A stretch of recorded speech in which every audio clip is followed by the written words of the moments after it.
மக்களே அனைவருக்கும் வணக்கம். பேசல் ஒன் பற்றி இந்த வீடியோவில் பார்க்க போகிறோம். ஆல்ரெடி பேசல் நாம்ஸ் பற்றி நம்ம இன்ட்ரடக்ஷன் வீடியோ முன்னாடி போட்டிருக்கோம். அதை பார்த்து இது பாருங்கள், ஓகேங்களா? பேசல் ஒன் வந்து ஃபஸ்ட்டு எப்போ கொண்டு வந்தாங்க, இந்தியா எப்போ அடாப்ட் பண்ணாங்க, பேசல் ஒன்றில் எத்தனை பில்லர் இருக்குது, பேசல் ஒன்றில் எந்த ரிஸ்க்கை பற்றி பேசியிருக்காங்க, அந்த ரிஸ்க்கை எப்படி மிட்டிகேட் பண்ணுறதுன்னு சொல்லியிருக்காங்க, எவ்வளோ ரிசர்வ் எடுத்து வைக்கணும்னு சொல்கிறாங்க, லைக் இந்த மாதிரி விஷயம்லாம் பார்ப்போம். பேசல்ன்றது ஜென்ரலாக நம்ம போன வீடியோவில் பார்த்த எக்ஸ்ப்ளனேஷன் பற்றி நம்ம ஆல்ரெடி சொல்லியிருந்தோம். ஒரு குட்டி ஓவர் மாதிரி கொடுத்துருவோம். எதுக்குன்னா பேங்க்குக்கு வர ரிஸ்க்கை எப்படி மிட்டிகேட் பண்ணுறது, பேங்க்குக்கு வந்து என்னென்ன ரிஸ்க் இருக்குது, கிரெடிட் ரிஸ்க் பற்றி சொன்னோம், மார்க்கெட் ரிஸ்க் இருக்குது. மார்க்கெட் மீன் ஷேர் மார்க்கெட் ஃப்ளக்சுவேஷன் இருக்குல்ல, ஒரு பேங்க்கோட குட்வில் பாதிக்கிறப்போ அது ஷேர் மார்க்கெட்லுமே ரிஃப்ளெக்ட் ஆகும், ஷேர் பர்ச்சேஸ் பண்ணுறவங்களோட கவுண்ட்டு குறையும். இந்த மாதிரி நிறைய விஷயம். மேஜரான ஃபஸ்ட்டு விஷயம் நம்ம பார்த்தது வந்து கிரெடிட் ரிஸ்க். அடுத்து மார்க்கெட் ரிஸ்க் இருக்குது, ரெப்யூட்டேஷன் ரிஸ்க் இருக்குது. இந்த மாதிரி நிறைய நம்ம பார்த்துருக்கோம் ரிஸ்க், ஓகேங்களா? இப்போது அதெல்லாம் போன வீடியோவில் பார்த்தோம். இப்போ பேசல் ஒன் எப்போ கொண்டு வந்தாங்க அப்படின்னா, Basel committee on banking supervision, ஓகேங்களா? 1974 ஃபார்ம் பண்ணியிருப்பாங்க. ஹெட் குவார்ட்டர்ஸ் வந்து சுவிட்சர்லாந்து, ஓகேங்களா? இவங்க 1988 அப்போ தான் பேசல் ஒன் அப்படின்ற நாம்ஸை கொண்டு வராங்க. அதாவது குளோபலாக இருக்கிற பேங்க்ஸ் வந்து நாங்கள் சொல்ல ரூல்ஸ் அண்ட் ரெகுலேஷன்ஸை நீங்கள் ஃபாலோ பண்ணிங்கன்னா உங்களுக்கு பேங்க்குக்கு ஒரு கிரெடிட் ரிஸ்க் வரப்போ அதுலேருந்து நீங்கள் தப்பிக்க முடியும் அப்படின்னு சொல்ல வராங்க. ஜென்ரலாக அதான் அவங்க சொல்ல வராங்க. இந்தியா எப்போ இந்த நாம்ஸை ஒத்துக்கிட்டாங்க, இந்த நாம்ஸில் இருக்கிற ரூல்ஸை அடாப்ட் பண்ணிக்கிட்டாங்க அப்படின்னா, இந்தியா 1999 தான் நம்ம ஃபெமா ஆக்ட்டுமே பார்த்துருக்கோம். ஃபெமா ஆக்ட்டுமே 1999 தான். அடுத்து அதே பார்க்கணுன்னா கார்கில் வார், லைக் அந்த வருஷமும் அதே வருஷத்தில் தான் பேசல் ஒன்றை வந்து இந்தியா அடாப்ட் பண்ணியிருப்பாங்க. அதாவது பேசல் சொல்லியிருக்க ரூல்ஸ் அண்ட் ரெகுலேஷன்ஸ்லாம் நாங்கள் ஃபாலோ பண்ணுறோம் அப்படின்னு சொல்லிட்டு இந்தியா அடாப்ட் பண்ணி, ஏன் இவ்வளோ இயர்ஸ் ஆச்சு, 11 இயர்ஸ் கழிச்சு தான் இந்தியா அடாப்ட் பண்ணியிருக்காங்கன்றப்போ, இந்தியா நமக்கு தெரியும் க்ரோயிங் எக்கனாமி, டெவலப்பிங் கண்ட்ரி. நம்ம அவங்க சொல்கிற ரிசர்வ் எடுத்து வைக்கிற அளவுக்கு நம்ம கிட்ட கேபிட்டல் அந்த அளவுக்கு இல்லை.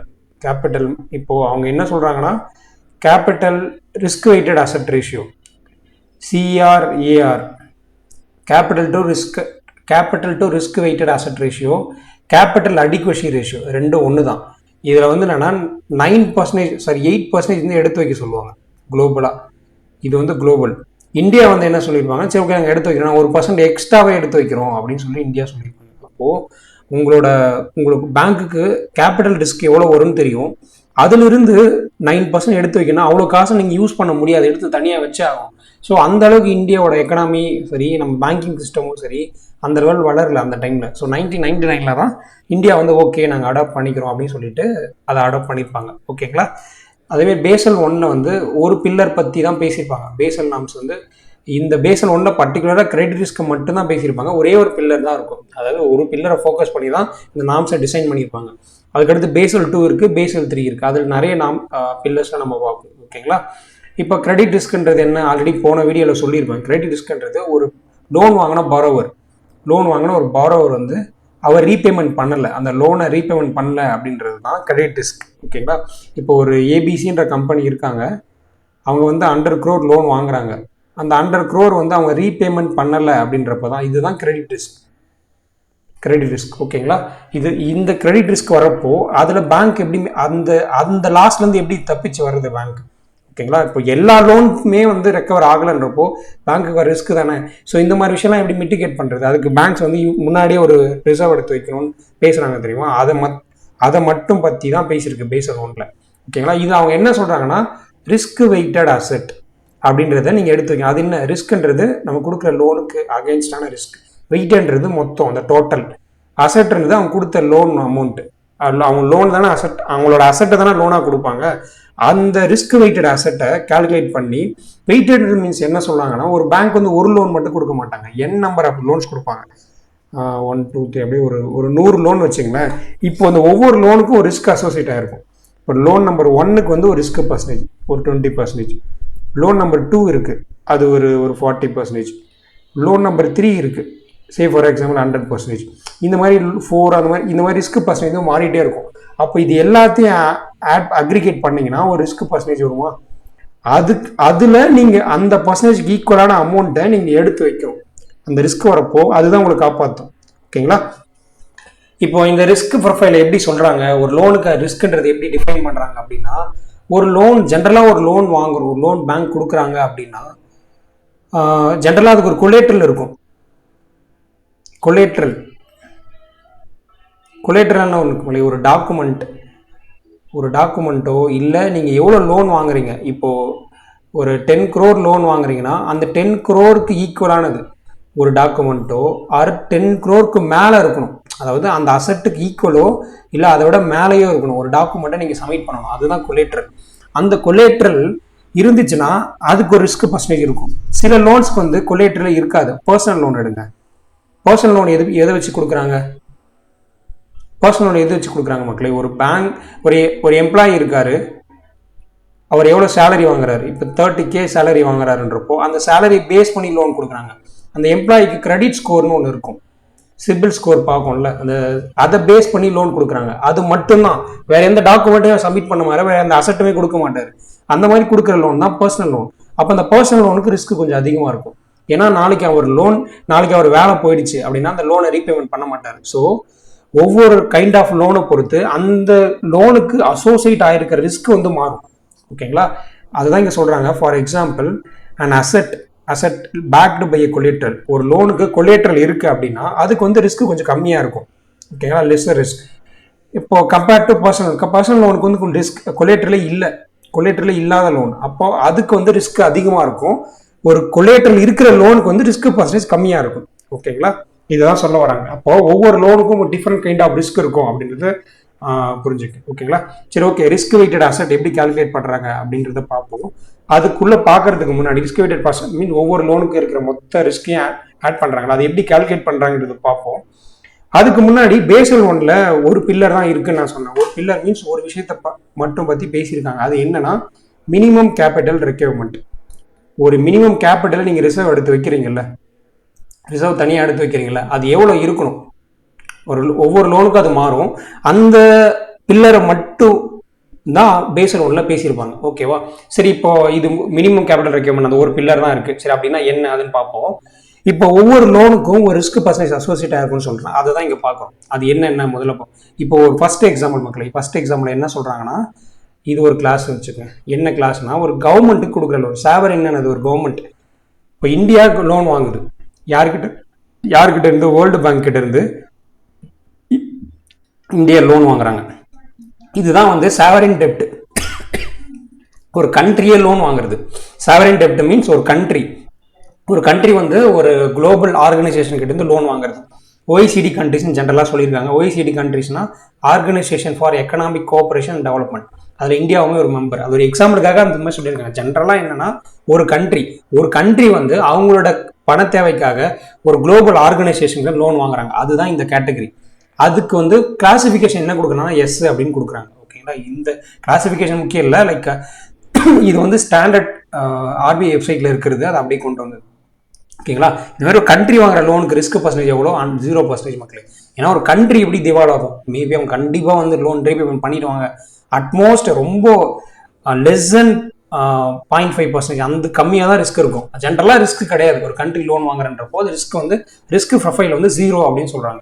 சரி, ஓகே. அடுத்த விஷயம், அடுத்த கேட்டகரி என்ன சொல்கிறாங்க? செகண்ட் கேட்டகரியில் என்ன சொல்கிறாங்க அப்படின்னா, ஒரு பேங்க் வந்து என்ன பண்ணுறாங்கன்னா, ஒரு பப்ளிக் செக்டார் இன்ஸ்டிடியூஷன் லோன் தராங்க. இப்போ நம்ம கண்ட்ரியில் ஸ்டேட் பேங்க் ஆஃப் இந்தியா இருக்காங்க. அவங்க வந்து ஒரு public sector institution. Bharat electronics limited இருக்குல்ல, பாரத் டைனமிக்ஸ் லிமிடெட், இதெல்லாம் பார்க்குறீங்கல்ல, பாரத் டைனமிக்ஸ் லிமிடெட், இவங்கலாம் பப்ளிக் செக்டார் இன்ஸ்டிடியூஷன். அவங்களுக்கு லோன் கொடுக்குறாங்க அப்படின்னா அதை வந்து பி கேட்டகரியில் சொல்கிறாங்க. அதுக்கான ரிஸ்க் ப்ரொஃபைல் வந்து 20. ஓகேங்களா? ஒரு கவர்மெண்ட் ஒரு குளோபல் ஆர்கனைசேஷன் கிட்ட இருந்து லோன் வாங்குதுன்னா 0% ரிஸ்க். ஒரு பப்ளிக் செக்டர் அண்டர்டேக்கிங் அந்த கண்ட்ரியில் இருக்கிற ஒரு பேங்க் கிட்ட இருந்து லோன் வாங்குது அப்படின்னா அதுக்கு வந்து 20% ரிஸ்க். ஓகேவா? அடுத்து மூணாவது கேட்டகரி என்ன சொல்றாங்க அப்படின்னா, any loan secured by a residential property. I mean ஒரு கொலேட்ரல் இருக்கிற லோன், ஒரு ஹோம் லோன்றப்போ அந்த ஹோம் டாக்குமெண்ட் இருக்குல்ல, அதுதான் கொலேட்ரல். கார் லோன்றப்போ அந்த கார் நீங்கள் லோன் பேமெண்ட் பண்ணுறப்போ அந்த கார் வந்து பேங்க் பேரில் மாறிடும். ஸோ இதெல்லாம் கொலேட்ரல் இருக்கிற லோன். இந்த மாதிரி கொலேட்ரல் ரெசிடென்ஷியல் ப்ராப்பர்ட்டி பேஸ் பண்ணி ஒரு லோன் இருக்குது அப்படின்னா அது ஆறுன்ற கேட்டகரியில் சொல்கிறாங்க. அதுக்கு ரிஸ்க் ப்ரொஃபைல் வந்து 50% அப்படின்னு சொல்கிறாங்க. அதாவது நீங்கள் 100 ரூபா லோன் தரீங்கன்னா அது 50 ரூபா வந்து ரிஸ்க் இருக்குது அப்படின்னு அர்த்தம். ரூபா வராமல் போக வாய்ப்பு இருக்குன்னு கணிக்கிறாங்க. ஓகேங்களா. அடுத்து இதை தவிர மற்ற லோன்ஸ் எல்லாமே, எக்ஸாம்பிள் வந்து பர்சனல் லோன் சொல்லலாம். பர்சனல் லோன், ஓகேங்களா. இந்த பர்சனல் லோன், கார்பரேட் லோன், இவங்க எல்லாமே இந்த கேட்டகரியில் வருவாங்க. அவங்களுக்கு வந்து 100% ரிஸ்க். Personal லோன்னாவே 100% risk. ஓகேங்களா. அந்த மாதிரி நான் வச்சுக்கேன். ரிஸ்க் ப்ரொஃபைல்லாம் புரிஞ்சுதா? 4 ப்ரொஃபைல் சொல்றாங்க. ஒரு கண்ட்ரி ஒரு கண்ட்ரி வந்து குளோபல் ஆர்கனைசேஷன் லோன் வாங்குறாங்கன்னா 0% ரிஸ்க். ஒரு கண்ட்ரியில் இருக்கிற பப்ளிக் செக்டர் என்டர்பிரைசஸ் வந்து ஒரு பேங்க் கிட்ட இருந்து லோன் வாங்குறாங்கன்னா 20% risk. Any loan backed by collateral அது வந்து 50% risk. All other loans, personal loan, என்ன சொல்றது, கார்பரேட் லோன், இந்த மாதிரி லோன்ஸ்லாம் வந்து 100% ரிஸ்க். ஓகேவா. இந்த ரிஸ்க் கேட்டகரி புரிஞ்சதா? ஓகே, என்னென்ன ரிஸ்க்கு அதுன்னு பார்த்துட்டோம். இப்போ இதை புரிய வைக்கிறதுக்காக ஒரு எக்ஸாம்பிள் இங்கே சொல்லிடுங்க. லெட்ஸ் சே ஃபார் எக்ஸாம்பிள் ஒரு பேங்க், சரி ஏபிசி வேணா, ஸ்டேட் பேங்க் ஆஃப் இந்தியா, நம்மளுக்கு தெரிந்த familiar name, State Bank of India loan தராங்க. 1000 கோடி அவங்க கிட்ட இருக்கிற 1000 கோடியை லோனா தராங்க. அவங்க கிட்ட நிறைய மணி இருக்கு, அதுல ஒரு 1000 கோடி எடுத்து லோனா தராங்க. எத்தனை விதமான லோன் தராங்கன்னு பாருங்க. ஃபர்ஸ்ட் ஒரு 200 கோடி யாருக்கு தராங்கன்னா, நம்ம கண்ட்ரியில் இருக்கிற ரிசர்வ் பேங்க் ஆஃப் இந்தியாவுக்கு தராங்க. ஓகேங்களா. ஆர்பிஐக்கு தராங்க. அப்போ இதுல கண்டிப்பா உங்களுக்கே தெரியும் ரிஸ்கே இருக்காது, 0% ரிஸ்க். அடுத்து இன்னொரு 200 crore எடுத்து நம்ம கண்ட்ரியில் இருக்கிற ஓஎன்ஜிசி, ஓகேங்களா, பப்ளிக் செக்டர் ஆயில் கம்பெனி இருக்குல்ல, அதுக்கு தராங்க. இதுக்கு வந்து 20% ரிஸ்க். ஆல்ரெடி நம்ம பார்த்துட்டோம். பப்ளிக் செக்டர் ஆர்கனைசேஷன் தராங்கன்னா 20% ரிஸ்க். அடுத்து ஒரு 200 crore எடுத்து அந்த 100 crore 1000 crore பிரிச்சு கொடுக்குறாங்க. 200 crore செக்யூர் லோன் தராங்க, ஒரு ஹோம் லோன் தராங்க. இதுக்கு வந்து எவ்வளோ, 50% ரிஸ்க்னு பார்த்தோம். ஓகேங்களா. அடுத்து ஒரு 400 crore வந்து பர்சனல் லோன் தராங்க, யாரோ ஒருத்தருக்கு பர்சனல் லோன் தராங்க. இதுக்கு 100% ரிஸ்க். அப்போ என்ன அர்த்தம், இந்த 400 crore திரும்ப வராமல் போக வாய்ப்பு இருக்கு. இந்த 200 crore 50% எவ்வளோ மக்களை செக்யூர் லோன்ல 100 crore வராமல் போக வாய்ப்பு இருக்கு. இந்த 200 crore 20% இருப்போ 40 crore வராமல் போக வாய்ப்பு இருக்கு. இந்த ஆர்பிஐ கொடுக்குற 0% இருப்போ இதுல ரிஸ்கே கிடையாது, 0. ஓகேங்களா. இதெல்லாம் வந்து வராமல் போக வாய்ப்பு இருக்குன்னு அர்த்தம் இந்த கொடுத்துக்கிற லோன்ல. ஓகேங்களா. பர்சனல் லோன் ஆல்ரெடி நான் சொல்லிட்டேன். பர்சனல் லோன்றது ஒரு பர்டிகுலர் இண்டிவிஜுவலோட கிரெடிட் பேஸ் பண்ணியோ, அவங்க இதுக்கு முன்னாடி வாங்கின லோனை ரீபேமெண்ட் பண்ணாங்களா இல்லையா, அந்த கெப்பாசிட்டியை பேஸ் பண்ணியோ, அவங்க இன்கம் லெவல், எவ்வளோ இன்கம் ஏர்ன் பண்ணுறாங்க, என்ன ப்ரொஃபஷனில் ஒர்க் பண்ணுறாங்க, அவங்க எம்ப்ளாய்மெண்ட் என்ன ஒர்க் பண்ணிட்டு இருக்காங்க, இதை பேஸ் பண்ணி ஒரு லோன் கொடுக்குறாங்க அப்படின்னா அதுதான் பர்சனல் லோன். ஜென்ரலாக வந்து ஒரு எம்ப்ளாயி ஒர்க் பண்ணிட்டு இருக்காரு, அவர் எவ்வளோ சேலரி வாங்குறாரு, அதுக்கு பேக் பண்ணி லோன் கொடுக்குறாங்க அப்படின்னா அது பர்சனல் லோன். ஓகேங்களா. பர்சனல் லோன்னா என்னன்னு தெரியுன்றதுக்காக அதை கீழே வச்சிருக்கேன். ஓகேவா. இப்போ 4 கைண்ட் ஆஃப் லோன் கொடுத்துருக்காங்க. 4க்கும் 4 விதமான ரிஸ்க் இருக்கு. அதை பார்த்துட்டோமா. இப்போ ரிஸ்க் வெயிட்டட் அசெட் அதை எப்படி கால்குலேட் பண்றாங்கன்னு பார்ப்போம். இப்போ நான் என்ன சொன்னேன், இப்போ ஆர்பி அது வந்து ஒரு கண்ட்ரியில் இருக்கிற சென்ட்ரல் பேங்க் அவங்களுக்கு கொடுக்குறாங்க. அப்போ ரிஸ்க் 0வா, அப்போ அதுக்கு ரிஸ்க் கிடையாது. அப்போ இங்கே 0 ஆச்சு. அடுத்து 20% ரிஸ்க். எதுக்கு 20% ரிஸ்க், ஒரு ஓஎன்ஜிசி பப்ளிக் செக்டர் கம்பெனி. அப்போ 200 கோடியில் 20% எவ்வளோ, 40. ஓகேங்களா. அடுத்து வந்து பாருங்க, அடுத்த கேட்டகரி வந்து ஒரு செக்யூர்ட் லோனு, அது வந்து 50% ரிஸ்க் சொன்னேன். 200 crore 50% எவ்வளோ, 100 crore. ஓகேவா. அப்போ 100. அடுத்து லாஸ்டா கொடுத்தது என்ன, 400 crore பர்சனல் லோன் கொடுத்தாங்க. அப்போ இந்த 400மே ரிஸ்க் தான். அப்போ 400, அப்போ எவ்வளோ ஆச்சு, 400 + 100 500, 540 crore ஆச்சு. இந்த 540 crore இவங்க என்ன சொல்றாங்கன்னா, பேசல் 1 என்ன சொல்றாங்க அப்படின்னா 8% ரிசர்வ் எடுத்து வைங்க அப்படின்னு சொல்றாங்க. 540 crore 8% எவ்வளவு மக்களே வரும், 43.2 crore வரும். ஓகேங்களா. அப்போ 43.2 கோடி எடுத்து தனியா வச்சிடணும் அந்த பேங்க். இந்த லோன் கொடுத்துட்டாங்க, 1000 கோடி லோன் கொடுத்துட்டாங்க. அவங்க கிட்ட இருக்கிற ப்ராஃபிட்ல இருந்து ஒரு 43.2 கோடி எடுத்து அவங்க தனியா எடுத்து வச்சிடணும். அந்த பர்டிகுலர் அமௌண்ட்டை வேற எதுவும் செலவு பண்ணக்கூடாது, யாருக்கும் லோனா கொடுக்கக்கூடாது, வேற எதுலையும் இன்வெஸ்ட்மெண்ட் பண்ணக்கூடாது, அந்த காசை வேற எதுக்கு யூஸ் பண்ணவே கூடாது. ஏன்னா இந்த லோன் ரீபேமெண்ட் ஆகலன்றப்போ இந்த 43.2 crore வச்சுதான் அதை சமாளிக்க முடியும். ஓகேங்களா. ஏன்னா இவ்வளவு வராதுன்னு அவங்க கணிக்கிறாங்கல்ல, அதை நம்ம தனியாக எடுத்து வச்சுதான் ஆகணும். இப்போ நீங்க ஒரு ஃப்ரெண்டுக்கு லோன் கொடுக்குறீங்க, இல்லை கடனாக கொடுக்குறீங்க, ஏன்ற ஒரு பர்சனுக்கு நீங்கள் கடன் கொடுக்குறீங்க. ஆனால் தெரியும் இதுக்கு முன்னாடி ஃபியூச்சரில் அவர் வாங்கின லோனில் வந்து 3 லோன் கொடுத்தீங்க, ஒரு 2 லோன் வந்து ரீபேமெண்ட் பண்ணலன்றப்போ அவருக்கு நீங்கள் ஒரு ரிஸ்க் ப்ரொஃபைல் வச்சிருப்பீங்களே, இவர் கொடுக்காம போக வாய்ப்பு இருக்கு அப்படின்றப்போ, அப்போ இவர் காசு கொடுக்கலன்னா நீங்கள் உங்களோட டே பை டே எக்ஸ்பென்ஸ் வந்து பாதிக்கும். அப்போ இவருக்கு ஒரு 100 ரூபா கொடுத்துருக்கீங்கன்னா அந்த 100 ரூபா நீங்கள் தனியாக இப்போ எடுத்து வச்சிருவீங்க. ஏன்னா நாளைக்கு இவர் கொடுக்காம போக வாய்ப்பு இருக்கு, அப்போ இது காப்பாற்றும் அப்படின்னு. அதே விஷயம் பேங்க்கும் பண்ணுவாங்க. அதை தான் இதை பேசல் ஒன்று சொல்றாங்க. புரியுதா. இந்த 540 crore வந்து ரிஸ்க் வெயிட்டட் அசெட்னு சொன்னோம். அதுல 8%, அந்த 8% வந்து நீங்கள் ரிசர்வ் எடுத்து வைக்கணும். ஓகேவா? புரியுதா? ரிஸ்க் வெயிட்டட் அசெட் எப்படி கால்குலேட் பண்ணுறாங்கன்னு பார்த்துட்டோமா? இப்போ நான் மேலே சொன்ன எக்ஸாம்பிள் தான் அதை சொல்லியிருக்காங்க. 43.2 crore வந்து ரிசர்வ் எடுத்து வைக்கணும் அப்படின்னு சொல்லி. இப்போ 8% பேசல் 1 என்ன சொல்றாங்க? 8% அப்படின்னு பார்த்தோம். இந்தியா வந்து என்ன சொல்றாங்க? 1% எக்ஸ்ட்ரா வந்து ரிசர்வ் எடுத்து வைக்கிறாங்க. 9% வந்து ரிசர்வ் எடுத்து வைக்கிறாங்க. இந்த 8% ரெண்டா பிரிக்கிறாங்க. Tier 1 capital, tier 2 capital. இதுவும் அதே தான், டயர் 1 டயர் 2 கேபிட்டல் அப்படின்னு பிரிக்கிறாங்க. அதுல என்னன்னா டயர் 1 கேபிட்டல்ல 4%, டயர் 2 கேபிட்டல்ல 4%. இந்தியா வந்து 5% டயர் 1 கேபிட்டல், டயர் 2 கேபிட்டல் வந்து 4% அப்படின்னு இருக்கும். 1% எக்ஸ்ட்ரா எடுத்து வைப்பாங்க. சரி, இதெல்லாம் பார்த்துட்டு டயர் 1 கேபிட்டல், டயர் 1 கேபிட்டல்னா என்ன, டயர் 2 கேபிட்டல் என்ன, அதை பார்த்துட்டு இதெல்லாம் வரும். டயர் 1 கேபிட்டல், டயர் 2 கேபிட்டல் இங்க இருக்கும். இங்க பாருங்க, டயர் 1 கேபிட்டல் அப்படின்னா ஜென்ரலா ஒருத்தருக்கு இருக்கிற முதன்மையான கேபிட்டல், முக்கியமான கேபிட்டல் கோர் கேபிட்டல். ஒரு பேங்க்குக்கு இருக்கிற முக்கியமான கேபிட்டல் கோர் கேபிட்டல்.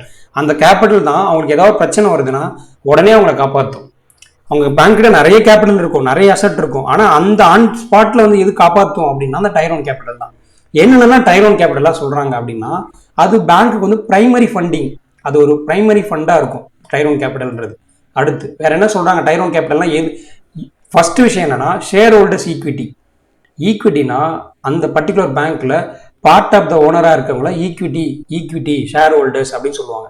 இப்போ எப்படின்னா, இப்போ State Bank of India start பண்றப்போ அதுல இனிஷியலா ஷேர் ஹோல்டர்ஸ் வந்து ஷேர் பர்ச்சேஸ் பண்ணி அதுல உரிமை வாங்கி வச்சிருப்பாங்கல்ல, நிறைய ஷேர் ஹோல்டர்ஸ் இருப்பாங்க. ஃபர்ஸ்ட் பிரைவேட் பிளேஸ்லாம் வந்து காசு போட்டு ஸ்டார்ட் பண்ணுவாங்கல்ல, அதுக்கப்புறம் டெபாசிட்டர் வந்து மணி போடுவாங்க, அது வேற விஷயம். டெபாசிட்டர் வந்து மணி போடுறாங்க, அது வேற விஷயம். ஆனால் அந்த பேங்க் ஸ்டார்ட் பண்றப்பவும் சரி, ஷேர் மார்க்கெட்ல ஷேர் பர்ச்சேஸ் வைக்கிறாங்கல்ல, அவங்க எல்லாமே அந்த கம்பெனில பார்ட் ஆஃப் த ஓனர் தானே. ஓகேங்களா? அது ஈக்விட்டி மீன்ஸ் அந்த அந்த பர்டிகுலர் ஆர்கனைசேஷன்ல பார்ட் ஆஃப் த ஓனரா ஆக்ட் பண்ணுவாங்க. ஓகேங்களா? அந்த மாதிரி அவங்களோட காசு இருக்குல்ல, அது எல்லாமே பேங்கோட கோர் கேபிட்டல், முதன்மையான கேபிட்டல். ஏதாவது ஒரு கஷ்டம் வரப்போ, அந்த பேங்க்குக்கு ஏதாவது ஒரு டிஃபிகல்ட் சுச்சுவேஷன் வரப்போ அந்த கேபிட்டல் தான் காப்பாற்றும். ஓகேங்களா? அடுத்து டிஸ்க்ளோஸ்டு ரிசர்வ்ஸ். டிஸ்க்ளோஷன் மீன்ஸ் ஆட் பண்ணி கொடுக்குறது, நம்ம டாக்குமெண்டோட சேர்த்து கொடுக்கணும்ல, அதுதான். இங்க என்ன டிஸ்க்ளோஸ்டு ரிசர்வ்ஸ் என்ன சொல்ல வராங்கன்னா, ஒரு பேங்க்குக்கு வந்து பேலன்ஸ் ஷீட் அப்படின்னு ஒன்று படிப்போம். பேலன்ஸ் ஷீட் அப்படின்னு ஒன்று இருக்கு. அந்த பேலன்ஸ் ஷீட்டில் என்ன இருக்கும்? பேங்க்கோட இன்கம் என்ன, இந்த ஃபினான்ஷியல் எவ்வளோ இன்கம், எவ்வளோ எக்ஸ்பெண்டிச்சர் என்ன, எவ்வளோ சேவிங்ஸ் என்ன, அந்த பேங்க் எவ்வளோ இன்வெஸ்ட்மெண்ட் பண்ணியிருக்காங்க, அந்த இன்வெஸ்ட்மெண்ட் பண்ணதுக்கு ரிஸ்க் ப்ரொஃபைல், அந்த இன்வெஸ்ட்மெண்ட் பண்ணது வருமா வராதா, அதை பற்றி எல்லாமே அந்த பேலன்ஸ் ஷீட்டில் மென்ஷன் பண்ணியிருப்பாங்க. இந்த பேலன்ஸ் ஷீட்டை பார்த்து தான் ஷேர் மார்க்கெட்டில் ஷேர் பர்ச்சேஸ் பண்ண போவாங்க இண்டிவிஜுவல்ஸ். இந்த கம்பெனி நல்லா ரன் ஆகிட்டு இருக்கு, இந்த பேங்க் நல்லா ஆகிட்டு இருக்கு, இந்த ஷேரை பர்ச்சேஸ் பண்ணால் நம்மளுக்கு வந்து சம்பாத்தியம், நம்மளுக்கு வந்து பெனிஃபிட் கிடைக்கும் அப்படின்னு பார்த்து ஷேர் மார்க்கெட்டில் ஷேர் ஹோல்டர்ஸ் வருவாங்க, ஷேரை வாங்க செய்வாங்க. அப்போது முக்கியமான விஷயம், எந்த ஒரு ஆர்கனைசேஷனும் பேலன்ஸ் ஷீட் இருந்து முக்கியமான விஷயம். நீங்கள் எம்ப்ளாயி ஆனதுக்கப்புறமா நீங்கள் ஒரு பேங்க்கில் நாளைக்கு ஒரு சுப்பீரியர் போஸ்ட்லாம் போகிறீங்கன்னா பேலன்ஸ் ஷீட்டை நீங்களாம் ஹேண்டில் பண்ண வேண்டிய சுச்சுவேஷன் வரும். அப்போலாம் ஈஸியாகிடும் உங்களுக்கு. ஓகேங்களா? அந்த மாதிரி டிஸ்க்ளோஸ் பண்ணி அவங்க வந்து பப்ளிக்காக டிஸ்க்ளோஸ் பண்ணி காட்டுறாங்கல்ல, என்கிட்ட தான் இருக்குது அப்படின்னு. அதெல்லாம் தான் டிஸ்க்ளோஸ்டு ரிசர்வ்ஸ். அதெல்லாம் அவங்களோட அசெட்லாம் மென்ஷன் ஆயிருக்கும்ல, அது இல்லாமல் பேங்க்கோட கோர் கேபிட்டல் தானே. புரியுதா? இதெல்லாம் கோர் கேபிட்டல். அடுத்து என்ன கோர் கேபிட்டல் என்ன சொல்றாங்கன்னா, retained earnings also included most reliable liquid அப்படின்னு சொல்றாங்க. அது என்ன ரிட்டைன்டு ஏர்னிங்ஸ் அப்படின்னா, ஒரு பேங்க் வந்து இயர் எண்டு முடிகிறப்போ, ஒரு ஃபினான்ஷியல் இயர் முடிகிறப்போ அவங்களுக்கு வந்து ஷேர் மார்க்கெட் அவங்க சம்பாதிக்க வரும். சே ஃபார் எக்ஸாம்பிள் ஒரு 10,000 crore வச்சுங்க. இப்போ பேங்க் என்ன நினைப்பாங்கன்னா, இதை என்ன பண்ணணும், அவங்க அந்த பேங்க்ல ஷேர் பர்ச்சேஸ் பண்ணவங்களுக்கு பிரிச்சு கொடுக்கணும், டிவிடெண்ட் அப்படின்னு சொல்லுவாங்க. ஷேர் யாரெல்லாம் வாங்கினாங்களோ, என் நம்பர் ஆஃப் பர்சன் ஷேர் வாங்கியிருப்பாங்க, அவங்க எல்லாமே டிவிடெண்ட் கொடுக்கணும். ஆனால் பேங்க்கு டிவிடெண்ட் கொடுக்கறதுக்கு முன்னாடி இந்த 10,000 crore ஒரு 1,000 crore வச்சுங்களேன், 1,000 crore தனியாக எடுத்து வச்சுட்டு மிச்சம் 9,000 crore. இந்த 1,000 crore தனியாக எடுத்து வச்சுப்பாங்க, பேங்க் வச்சுப்பாங்க. மிச்சம் 9,000 crore தான் அந்த டிவிடெண்டே கொடுப்பாங்க ஷேர் ஹோல்டர்ஸ்க்கு. இந்த 1,000 crore தனியாக எடுத்துட்டு வைக்கிறாங்க தெரியுமா, அதுதான் ரிட்டைன்டு ஏர்னிங்ஸ். அவங்களே ரிட்டைன் பண்ணி வச்சுக்கிறாங்க அந்த ஏர்னிங்ஸ், அவங்களே சொந்தம் கொண்டாடிக்கிறாங்க, அவங்க சம்பாதிச்சதுன்னு தனியாக எடுத்து வச்சுக்கிறாங்க. அந்த மாதிரி பேங்க் கிட்ட ரிட்டைன்டு ஏர்னிங்ஸ் இருக்கும். ஓகேங்களா? அந்த மாதிரி இருக்கிறதுமே கோர் கேபிட்டல். ஓகேவா? Tier 1 capital has highest capacity to absorb losses அந்த ஆன்கோயிங் ஆப்ரேஷன். ஒரு பேங்க்ல ஒரு டிஃபிகல்ட் சுச்சுவேஷன் நடக்குது, அந்த பேங்க் வந்து திவாலாகிற நிலைமைக்கு போகுது அப்படின்னா டயர் 1 கேபிட்டல் தான் காப்பாற்றும். முக்கியமான கேபிட்டல், அந்த பேங்கை காப்பாற்றுற கேபிட்டல், அந்த பேங்கை மீட்டு கொண்டு வர கேபிட்டல், அதுதான் டயர் 1 கேபிட்டல். புரியுதா? டைரோன் கேபிட்டல் என்னென்ன விஷயம் பார்த்து, share holders equity, share holders purchase பண்ணியிருக்கிற மணி, டிஸ்க்ளோஸ்ட் ரிசர்வ், அந்த பேலன்ஸ் ஷீட்ல அவங்க பப்ளிக்கா அனௌன்ஸ் பண்றது, அது எல்லாமே டைரோன் கேபிட்டல். அடுத்து அந்த பேங்க் வந்து அவங்களோட ஏர்னிங்ஸ்ல சில காசு வந்து அவங்கள ரிட்டைன் பண்ணி வச்சுப்பாங்க, அது எல்லாமே டைரோன் கேபிட்டல். ஓகேவா? அடுத்து சரி, டைரோன் கேபிட்டல் முடிஞ்சதா? அடுத்து டயர் 2 கேபிட்டல் அப்படின்னா என்ன? டயர் 2 கேபிட்டல் சப்ளிமெண்டரி, துணை, லைக் இது வந்து பிரைமரி கிடையாது, இதுவும் கேபிட்டல் தான், ஆனால் சப்ளிமெண்டரி கேபிட்டல். ஆன் ஸ்பாட்ல காப்பாற்றுமான்னு கேட்டா டவுட் தான். டைரோன் தான் முதன்மையானது. சரி, என்னென்னா டயர் 2 கேபிட்டல் அப்படின்னு பார்ப்போம். Revaluation reserves. ரீவேல்யூவேஷன் ரிசர்வ், இது என்ன ரீவேல்யூவேஷன் ரிசர்வ் அப்படின்னா, இப்போ ஒரு பேங்க்குக்கு வந்து ஒரு பில்டிங் இருக்கு மக்களே. ஸ்டேட் பேங்க் ஆஃப் இந்தியா இருக்கு. அவங்க வந்து இப்போ வேலூர்னு வச்சுங்களேன், வேலூர் காட்பாடி பிரான்ச்சில் ஒரு பில்டிங் இருக்கு, ஒரு பிரான்ச் ஆஃபீஸ் இருக்கு. இப்போ வேலூர்ன்றது லைக் ரொம்ப மெட்ரோ கிடையாது, ஆனால் ஓகே டெவலப், கொஞ்சம் ப்ராமினென்ட்டான ஏரியா தான். டைம் பீரியடை பொறுத்து அந்த ஏரியாவில் இருக்கிற அசட்டோட, அந்த பில்டிங்ஸோட வேல்யூ இன்க்ரீஸ் ஆகுமா? அப்போ இப்போ 10 crore அப்படின்னு இருக்க அந்த பிரான்ச்சோட வேல்யூ, அந்த பில்டிங்கோட வேல்யூ வந்து ஒரு 10 years கழிச்சு 20 crore ஆக வாய்ப்பு இருக்கு, எக்ஸாம்பிளுக்கு சொல்றேன். அப்போ டைம் பீரியடை பொறுத்து ஒரு அசட்டோட வேல்யூவேஷன் மாறுது, புரியுதா? அதுதான் ரீவேல்யூவேஷன். ரீவேல்யூவேஷன் ஆன ரிசர்வ்ஸ் அவங்க கிட்ட இருக்கிற அசட்ல ரீவேல்யூவேட் ஆகி மேபி இன்க்ரீஸ் ஆகவும் செய்யும். இங்க வந்து வேலூர்ல இருக்கிற பிரான்ச்சை சொன்னேன். இப்போ ஸ்டேட் பேங்க் ஆஃப் இந்தியா வந்து ஒரு ரூரல் சைட்ல இருக்கு. ரூரல் சைடில் டிக்ரீஸ் ஆகும்னு சொல்ல வரல, பட் என்னென்ன ஃபெசிலிட்டிஸ் இருக்குது, டிரான்ஸ்போர்ட்டேஷன் எப்படி இருக்குது, அங்கே இண்டஸ்ட்ரியலைசேஷன் இருக்கா, அதை பேஸ் பண்ணி தான் நம்ம அங்கே இருக்கிற அசட்டோட வேல்யூ இன்க்ரீஸ் ஆகும், இல்லைனா டிக்ரீஸ் ஆகும். சம்டைம் வந்து டிமாண்ட் கம்மியாக இருக்கப்போ டிக்ரீஸ் ஆக வாய்ப்பு இருக்குது. ஸோ ஒரு ரூரல் சைடு இருக்கப்போ அதோட வேல்யூ டிக்ரீஸ் ஆக வாய்ப்பு இருக்குல்ல. ஸோ அப்போ டைம் பீரியடை பொறுத்து அவங்க கிட்ட இருக்கிற அசட்டோட வேல்யூ வந்து மாற வாய்ப்பு இருக்குது. அதுதான் ரீவேல்யூவேஷன் ரிசர்வ்ஸ். அந்த மாதிரி பேங்க் கிட்ட இருக்கிற ரீவேல்யூவேட் ஆன ரிசர்வ்ஸ் டைம் பீரியட் பொறுத்து மாறி இருக்கும்ல அசட்டோட வேல்யூ, அந்த மாதிரி இருக்கிற காசு அவங்க கிட்ட எவ்வளவு இருக்கு, அது எல்லாமே டயர் 2 கேபிட்டல். அடுத்து hybrid capital instrument. Hybrid capital இன்ஸ்ட்ருமெண்ட்டா நான் எப்பவுமே சொல்றேன், அதே எக்ஸாம்பிளே சொல்றேன். என்னன்னா இப்போ நான் அபித் சார் கிட்ட கடன் வாங்கிட்டேன் மக்களே. நான் கடன் வாங்கிட்டேன். எவ்வளோனா எவ்வளோ சொல்லலாம், சரி 10,000 crore. 10,000 crore ஓகேங்களா, இவ்வளோ வாங்கியிருக்கேன். ஆனால் ஒரு டைம் பீரியட் ஆகிட்டதுக்கப்புறம் சார் என்ன சொல்கிறாருன்னா, நீ எனக்கு காசை திருப்பி கொடுக்காத, நீ ஃபுல்லாக எனக்கு காசாக கொடுக்க, நான் சொல்கிற மாதிரி பண்ணு அப்படின்னு சொல்லி என்ன சொல்கிறாருன்னா சார், 5,000 crore வந்து 5,000 crore இன்னொரு 5,000 crore அப்படின்னு பிரிச்சுட சொல்கிறாரு. பிரிச்சுட்டு 5,000 crore வந்து நான் வந்து ஒரு கம்பெனி வச்சுருக்கேன், ஏபிசி அப்படின்ட்டு ஒரு கம்பெனி வச்சுருக்கேன். சரி ஓகே, ஏபிசின்னு ஒரு கம்பெனி வச்சுருக்கேன். அந்த கம்பெனியில் எனக்கு வந்து உரிமை கொடு, ஐ மீன் ஷேரில் வந்து இப்போ ஷேர் வந்து எனக்கு கொடுத்துரு, இந்த 5,000 crore ஈக்குவலான உங்கள் கம்பெனியில் ஷேர் எனக்கு கொடுத்துரு அப்படின்னு சொல்கிறாரு. இன்னொரு 5,000 crore நீ வந்து எனக்கு பே பண்ணிவிடு, ரிட்டர்ன் பே பண்ணிவிடு, அந்த இன்ட்ரெஸ்ட்டோட ஒரு 5% அப்படி இன்ட்ரெஸ்ட்டோட பே பண்ணிவிடு. அப்போது பார்ட் ஆஃப் த மணி வந்து ஓனர்ஷிப் ஆகவும் பார்ட் ஆஃப் த மணி வந்து லோனாகவும் ஆக்ட் பண்ணுது. அப்படின்னா தான் அதை தான் ஹைபிரிட் கேபிட்டல் இன்ஸ்ட்ருமெண்ட். அந்த மாதிரி எந்த ஒரு பேங்க்குக்கு பார்ட் ஆஃப் த மணி வந்து ஓனர்ஷிப், அந்த பேங்க்ல ஓனர்ஷிப் ஆகும், பார்ட் ஆஃப் த மணி அந்த பேங்க்குக்கு வந்து இன்கம் ஏர்ன் பண்ணி கொடுக்குற லோனாகவும் ஆக்ட் பண்ணுது இல்லை, அந்த மாதிரி இருக்கிற மணி இன்ஸ்ட்ருமெண்ட்ஸ், பத்திரம்ஸ் எல்லாமே வந்து டயர் 2 கேபிட்டல் அப்படின்னு சொல்றாங்க. ஹைபிரிட்னா புரியுதா? பார்ட் ஆஃப் த மணி லோனாகவும் பார்ட் ஆஃப் த மணி ஓனர்ஷிப்பாகவும் ஆக்ட் ஆகும். ஓகேங்களா? இது எல்லாமே டயர் 2 கேபிட்டல். அடுத்து சப்பார்டினேட் டேர்ம் டெப்ட். டெப்ட்னா கடன், சப்பார்டினேட் லைக் துணை அப்படின்ற மாதிரி சொல்லுவோம். சப்பார்டினேட் டெப்ட் அப்படின்னா என்ன சொல்ல வராங்க அப்படின்னா, மக்களே கீழே போய் எழுதுறேன்னு நினைக்காதீங்க, சரி இங்கே சொல்லவா, இங்கே எழுதுறேன். சப்பார்டினேட் டேர்ம் டெட் அப்படின்னா இப்போ எப்படி சொல்லலாம் வச்சுக்க, இப்போ அதே State Bank of India bonds release பண்ணுறாங்க. பாண்ட்ஸ் எதுக்கு மக்களே? பாண்ட்ஸ் பற்றி நம்ம நிறைய சொல்லிட்டோம் ஆல்ரெடி. நம்ம கண்டென்ட் ரெகுலராக பார்க்குறவங்களுக்கு, ஐ மீன் நம்ம போடுற எல்லா வீடியோவும் பார்க்குறவங்களுக்கு பாண்ட்ஸ் பற்றி ஆல்ரெடி தெரிஞ்சுக்கும், பாண்ட்ஸ் பற்றி சொல்லியிருக்கோம். பாண்ட்ஸ்ன்றது ஒரு கடன் பத்திரம், டெப்ட் இன்ஸ்ட்ருமெண்ட். எந்த ஒரு ஆர்கனைசேஷன், கவர்மெண்ட் இல்லை பிரைவேட் கூட, அவங்களுக்கு மணி தேவைன்றப்போ ஃபண்ட் ரைசிங் டூலாக அதை யூஸ் பண்ணுவாங்க. அந்த பாண்ட் ரிலீஸ் பண்ணுவாங்க, அதுக்கு ஒரு இன்ட்ரெஸ்ட் பர்சன்டேஜ் இருக்கும், அதுக்கு ஒரு டென்யூர் இருக்கும். அந்த பாண்ட் ரிலீஸ் பண்ணி நார்மல் கஸ்டமர்ஸ் கிட்ட காசு கலெக்ட் பண்ணி அவங்களோட டெவலப்மெண்ட் ப்ராஜெக்ட்ஸ் பண்ணுவாங்க. அந்த இயர் முடிஞ்சதுக்கு அப்புறமா, டென்யூர் முடிஞ்சதுக்கு அப்புறமா பிரின்சிபல் ப்ளஸ் இன்ட்ரெஸ்ட் ரெண்டுமே யாரெல்லாம் பாண்ட் வாங்கணும் திருப்பி கொடுத்துருவாங்க. ஓகேங்களா? இதில் தான் பாண்ட் நடக்கும். அப்போது State Bank of India bond release பண்ணுறாங்க. எத்தனை பாண்ட் ரிலீஸ் பண்ணுறாங்கன்னா, ஒரு 2 பாண்ட் வச்சுங்க. நிறைய கைண்ட் ஆஃப் பாண்ட் இருக்குது, 2 பாண்ட் வச்சுங்க. ஏன்னு ஒரு பாண்டு, பின்னு ஒரு பாண்டு. ஏன்ற பாண்டுக்கு வந்து ஒரு 10% இன்ட்ரெஸ்ட் தரேன்னு சொல்கிறாங்க. பின்ற பாண்டுக்கு வந்து ஒரு 20% ரிஸ்க் இன்ட்ரெஸ்ட் தரேன்னு சொல்கிறாங்க. இப்போது எந்த ஒரு இன்வெஸ்ட்மெண்ட்லையுமே நம்மளுக்கு ரிட்டர்ன்ஸ் கம்மியாக இருக்குன்னா அது சேஃபாக இருக்கும், சேஃபர் சைடு. ஓகேங்களா? எந்த ஒரு இன்வெஸ்ட்மெண்ட்டுமே ரிட்டர்ன்ஸ் அதிகமாக இருக்குன்னா அது கொஞ்சம் ரிஸ்க்கு. ஜென்ரலாக அதானே, எந்த ஒரு இன்வெஸ்ட்மெண்ட் பண்ணுறோம் உங்களுக்கு அதிகமாக வருமானம் வருதுன்னு நம்மளை ஏமாத்துறோன்னா அது ரிஸ்க் இருக்குன்னு அர்த்தம்.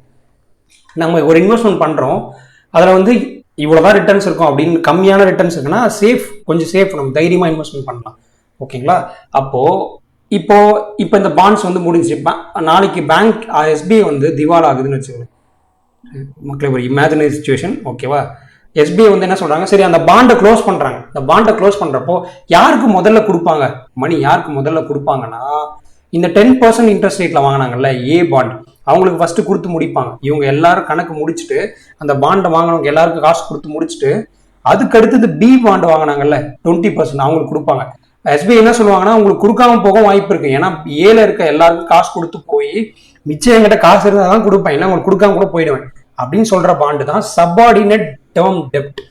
ஆனா அந்த பாண்ட் வாங்குறப்பே அந்த கஸ்டமருக்கு தெரியும் இந்த பாண்ட்ல ரிட்டர்ன்ஸ் வராம போக வாய்ப்பு இருக்கு, ஆனா ரிஸ்க் வந்த லாபம் 20% வந்த லாபம் இல்லை அப்படின்ற பேர்ல வாங்குவாங்க. ஆனா பேங்க் எஸ்பிஐ ஸ்டார்டிங்கே சொல்லிடுவாங்க, எனக்கு வந்து நாளைக்கு ஒரு டிஃபிகல்ட் சுச்சுவேஷன் வருதுன்றப்போ நீங்க வந்து ஒரு செகண்டரி பார்ட்டா தான் இருப்பீங்க.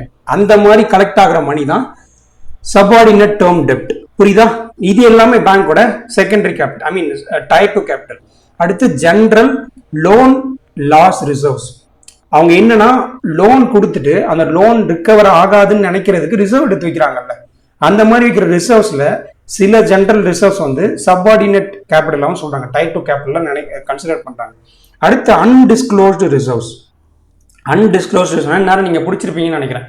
ஷேர் மார்க்கெட்ல அவங்களுக்கு வர ப்ராஃபிட் இருக்குல்ல, இப்போ ஷேர் மார்க்கெட்ல இன்வெஸ்ட்மெண்ட் பண்ணியிருக்காங்க, அதை வச்சு அவங்களுக்கு ஒரு ப்ராஃபிட் வந்திருக்குமா? இப்போ ஒரு சரி ஜென்ரலாக அந்த ஸ்டேட் பேங்க் ஆஃப் இந்தியா வந்து 1000 crore சம்பாரிச்சிருக்காங்கன்னா இதில் வந்து அவங்க ஏர்ன் பண்ணிடுற சிலதை வந்து பேலன்ஸ் ஷீட்டில் காமிப்பாங்க எவ்வளோ ஏர்ன் பண்ணியிருக்கோம் அப்படின்ட்டு.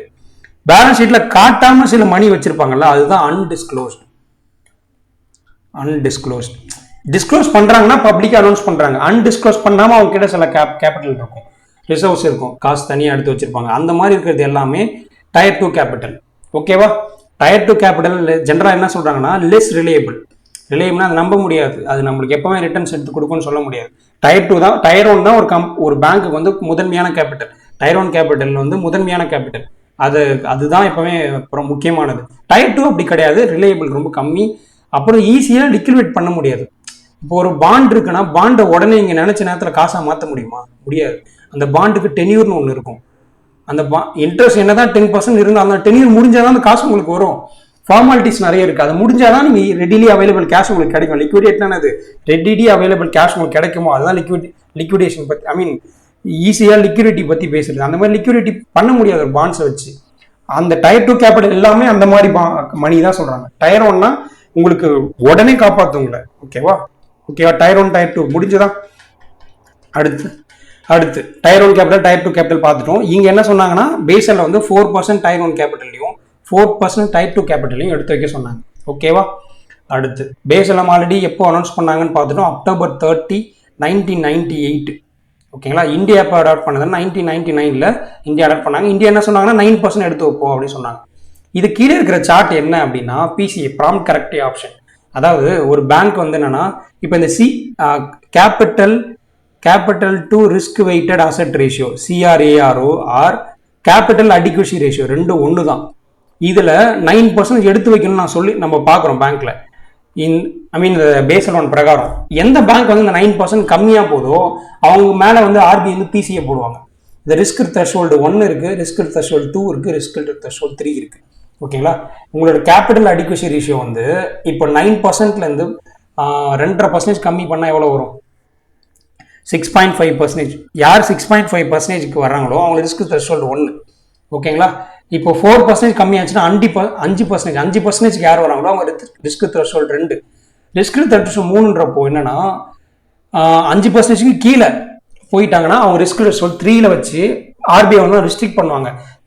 ஜென்ரலா ப்ராம்ப்ட் கரெக்டிவ் ஆக்ஷன்ன்றது என்னன்னா பேங்க் வந்து ரெஸ்ட்ரிக்ட் பண்ணது, புதிய பிசினஸ் வாங்கக்கூடாது, ரொம்ப அதிகமான டெபாசிட்ஸை வாங்கக்கூடாது, ஹியூஜ் மணியை வெளில கொடுக்கக்கூடாது, புதிய எம்ப்ளாயிஸை ரெக்ரூட் பண்ணக்கூடாது, அதாவது அவங்க ரெஸ்ட்ரிக்ட் பண்றது மாதிரி மக்கள். ஏன்னா அவங்க நிறைய ஆல்ரெடி அவங்க கிட்ட கேபிட்டல் அடிக்யூசி ரேஷியோ மெயின்டைன் பண்ணல, என்பிஏ அதிகமாயிட்டு இருக்கு, நான் பர்ஃபார்மிங் அசெட்ஸ். பிசிஏ வேற என்ன ரீசனால போடுவாங்கன்னா ரிட்டர்ன் ஆன் அசெட் இருக்குல்ல, அது வந்து 0.25% விட கம்மியாகுது. அதாவது அவங்க லோன் கொடுத்து இவ்வளோ பர்சன்ட் கூட ரெக்கவர் ஆகல அப்படின்ற பிசிஏ போடுவாங்க. அடுத்து நெட் நான் பர்ஃபார்மிங் அசெட், ஓகேங்களா, அதுவும் வந்து அந்த நெட் நான் பர்ஃபார்மிங் அசெட்டும் ரெடியூஸ் ஆச்சு அப்படின்னா அப்போவும் வந்து என்னன்னா, ஐ மீன் நெட் நான் பர்ஃபார்மிங் அசெட் வந்து அதிகமாயிட்டு இருக்கு. நான் பர்ஃபார்மிங் அசெட்னா நமக்கு ஒரு இன்ட்ரெஸ்ட்டுக்கு ஒரு லோனுக்கு வந்து பிரின்சிபல் பிளஸ் இன்ட்ரெஸ்ட் வந்து மோர் தென் 90 days கிடைக்கலன்றதான் நான் ஃபார்மிங் அசெட். அந்த மாதிரி பேங்க்குக்கு இருக்கிற மொத்த நான் ஃபார்மிங் அசெட்டோட வேல்யூ இன்க்ரீஸ் ஆகிட்டே இருக்கு அப்படின்னா அப்பவும் பிசிஏ போடுவாங்க. ஓகேவா, பிசிஏ வந்து நம்ம தனி கான்செப்ட் ஆல்ரெடி நம்ம பேங்கே அவனை சீரீஸ்ல எக்ஸ்பிளைன் பண்ணியிருப்போம், யூடியூப்ல ரேட் ஸ்டேஜஸ்ல கொண்டு வரும். ஓகேங்களா, ஸோ இந்த கேபிட்டல் அடிக்வசி ரேஷியோ யார் மெயின்டைன் பண்ணலையோ அவங்க மேல வந்து பேங்க் ஆர்பிஐ வந்து பிசிஏ போடுவாங்க. ஓகே, முடிஞ்சதா? இந்த கேபிட்டல் அடிக்வசி ரேஷியோ எப்படி மெயின்டைன் பண்றாங்க, எப்படி கால்குலேட் பண்றாங்க அப்படின்னா, கேபிட்டல் அடிக்வசி ரேஷியோனால ஒன்று தான் capital to risk weighted asset ratio, ரெண்டும் ஒன்று தான், ரெண்டுமே ஒரே மீனிங் தான். என்னன்னா ஒரு பேங்கோட டயர் 1 கேபிட்டல், பேங்கோட முதன்மையான கேபிட்டல், ஒரு பேங்கோட டயர் 2 கேபிட்டல், அந்த பேங்கோட supplementary capital divided by risk weighted asset, அந்த பேங்கோட ரிஸ்க் வெயிட்டட் அசெட். நம்ம பார்த்தோம்ல 540 crore மேலே ஒரு எக்ஸாம்பிள்ல பார்த்தோம். இதை பேஸ் பண்ணி தான் இந்த கேபிட்டல் அடிக்வசி ரேஷியோ மெயின்டைன் பண்றாங்க, கால்குலேட் பண்றாங்க. அது ஒரு பேங்க்குக்கு வந்து மினிமம் 9% எடுத்து வைக்கணும். அப்படி எடுத்து வைக்கலன்றப்போ அவங்க மேல வந்து ஆர்பிஐ வந்து பிசிஏ பிரேம் போடுவாங்க. ஓகேவா, புரிஞ்சுதா? பேசல் 1ல வந்து எவ்வளோ கேபிட்டல் அடிக்வசி ரேஷியோ பேசுறாங்க, 8%. இந்தியா வந்து 9% எடுத்து வைக்கிறாங்க. அந்த 8%ல tier 1 capital 4%, tier 2 capital 4%. India வந்து டயர் 1 கேபிட்டல் 5%, டயர் 2 கேபிட்டல் 4%. ஓகேவா, அடுத்து சரி இவ்வளோ பார்த்துட்டோம். பேசல் நேம்ஸ் வந்து இவ்வளோ கரெக்டாக தான் நான் சொல்கிறாங்க, எல்லாமே ஓகே தானே அப்படின்னா இதுலேயும் சில இஷ்யூஸ் பற்றி அவங்க அட்ரஸ் பண்ணவே இல்லை. அதனால தான் பேசல் 2 போகணும். அது என்னென்ன இஷ்யூ அப்படின்னா, இப்போ இதில் ஜென்ரலாக ஒரு விஷயம் சொல்கிறேன். இப்போ கார்பரேட் லோனுக்கு வந்து 100% மக்களே, கார்பரேட் லோனுக்கு வந்து 100% அப்படின்னு பார்த்தோம். ஓகேவா, அப்போ கார்பரேட்னா இப்போ யார் யாரெல்லாம் வரலாம்? இப்போ டாடா, இன்ஃபோசிஸ், HCL, டிசிஎஸ், விப்ரோ, இவ்வளோ பேர் இருக்கான். இப்போ ஏபிசின்னு ஒரு கார்பரேட் வந்திருக்கான் புதுசாக, இப்போ தான் 10 நாள் முன்னாடி ஸ்டார்ட் பண்ணியிருக்கான். இப்போ இவனுக்கும் 100% ரிஸ்க்கு, இவனுக்கும் 100% ரிஸ்க்குன்றது இது ஒரு அன்ஃபேர் தானே. ஏன்னா ஆல்ரெடி ரொம்ப நாளாக ஜெயின்ட்டு ரொம்ப நாள் ஒர்க் பண்ணிட்டு இருக்கான். இவன் கண்டிப்பாக இவங்ககிட்ட இவ்வளோ கேபிட்டல் இருக்கு, இவனோட வேல்யூவேஷன் எங்கேயோ இருக்கு, இவன் கண்டிப்பாக ரீபேமெண்ட் பண்ண வாய்ப்பு இருக்கு. ஆனால் இவன் அப்படி கிடையாது, இப்போதான் ஸ்டார்ட் பண்ணியிருக்கான். என்ன மாதிரி பிஸ்னஸ் பண்ணுவான், எப்படி வந்து ப்ராஃபிட் ஆவான் எதுவுமே தெரியாது. ஆனால் ஜென்ரலாக 2 பேருக்குமே ஒரே கேட்டகரியில் வராங்க. ஸோ இதெல்லாம் வந்து பேஸை கொஞ்சம் அட்ரஸ் பண்ணாமல் போயிடுச்சு. ஸோ என்னதான் ஒரு கார்பரேட்டுக்கு வந்து 100% சொன்னாலுமே அந்த அந்த கார்பரேட்ல டிஃப்ரெண்ட் கைண்ட் ஆஃப் பிளேயர்ஸ் இருக்காங்க, ரொம்ப வெல்வர்ஸ்டாக இருக்காங்க, புதுசாக வந்தவங்க இருக்காங்க. ஸோ இந்த மாதிரி ரிஸ்க் ப்ரொஃபைலை இன்னுமே செக்ரிகேட் பண்ணி சொல்லலை அப்படின்ற விஷயம் இருக்கு.